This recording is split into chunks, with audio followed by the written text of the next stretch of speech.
It doesn't mean what I say. I believe because somebody else loved me and I trust him. And I don't believe in the content of what I'm saying, because what I'm saying may be a liar or a deception or a suicide attempt. Let's go now to the Latin credo, which comes from the Sanskrit crede, strada, which denotes an act of confidence in a God, involving restitution in the form of a divine favor according to the faithful.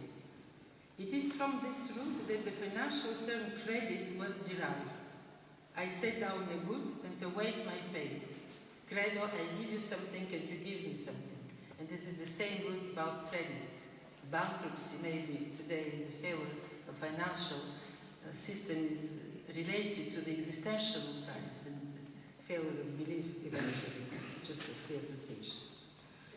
So, what the psychoanalytic experience gives us in connection with these two fields where credit or faith are related to recovery in linguistic link. The psychoanalytic experience of the child and the adult attests to two critical moments of the development, where the infant projects himself onto an outsider with whom he identifies. On the one hand, there is an oceanic feeling of losing himself in the maternal envelope, but also of infinitely likening oneself to the carrier wave of her protection. Isn't this what the believer feels in the grace of his or her communion with the divine? As if he or she was lost and at the same time protected by the ocean of the divine other. And that's what Romain Rolland asked Freud to interpret in a famous letter. On the other hand, and closer to my questioning of the paternal function in the religious monotheistic links, let us recall what Freud calls a primary identification. It's a small passage not very much commented in psychoanalytic literature, but you can find it in the famous book that everybody here knows, The Ego in the Id, from 1923. The primary identification. This primary identification occurs with, not with the Oedipal father, Laius, that everybody knows, but with somebody that Freud calls the father of the individual prehistory, dawn of the symbolic outsider, who replaces the fascination and the horror of the dual interdependence of the mother and child by a confident recognition offered by the father who loves the mother and is loved by her, and that I, the child, in turn, devote to him. This psychic dynamic between the child and the loving father changes my stammerings, my ecolalias, into linguistic signs, whose value it determines. Freud suggests, in substance, that words are signs of objects, but mostly signs of my jubilations and my fear of my early years of life. Spoken words transform my angst into what he calls a believing expectation from this father of the prehistory. Believing expectation, Glaubige Erwartung, wrote Freud. This is in Psychic Treatment, a paper from 1909. Loving paternal listening gives meaning to what would otherwise be an inexpressible trauma, a nameless excess of pleasure and pain.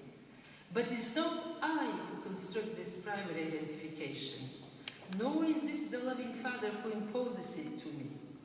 The primary identification is directe und unmittelbar, direct and immediate, like lightning or hallucination, as some religious people experience them.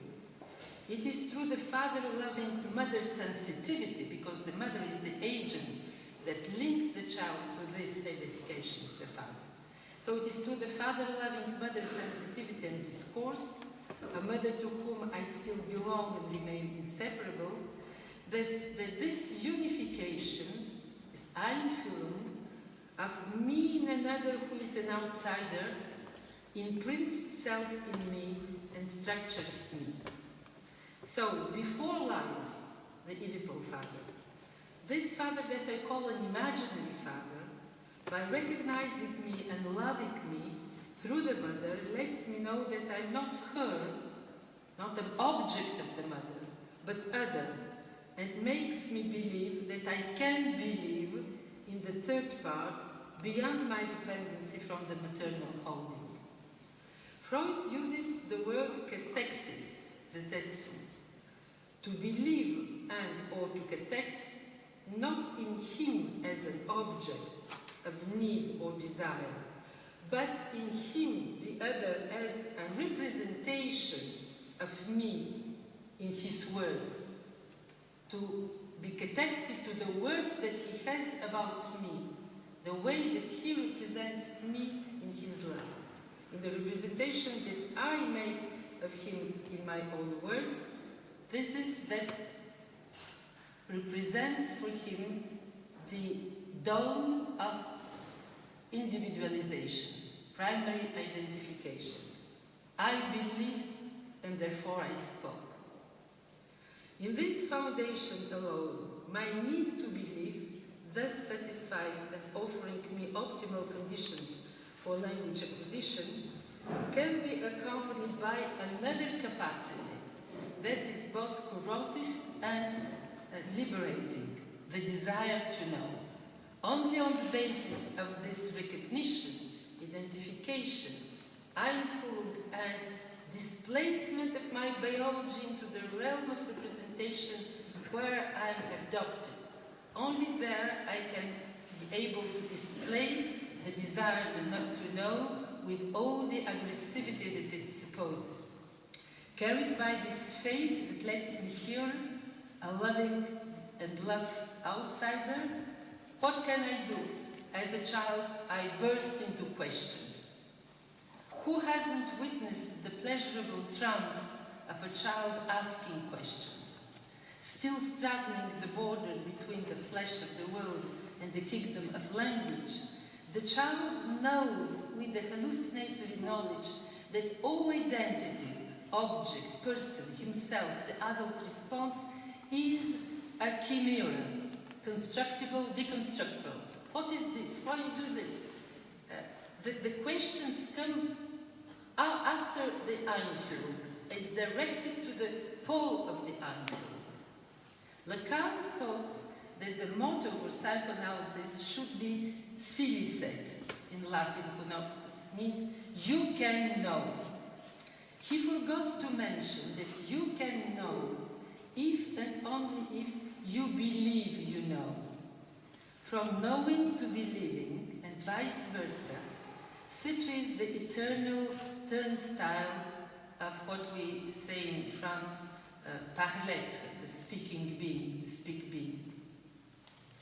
The ego, writes Freud in The Ego and the Id, is made up of verbal traces and perceptions. This co-presence of perception and verbalization establishes itself henceforth as the region, as the district, as the border between the id and the consensual superego.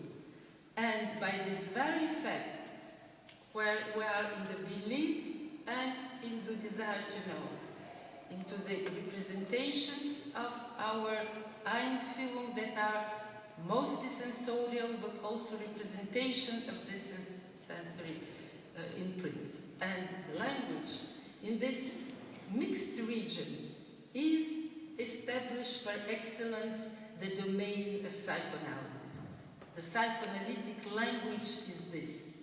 Psychoanalysis experiences this frontier neither purely interior nor simply exterior.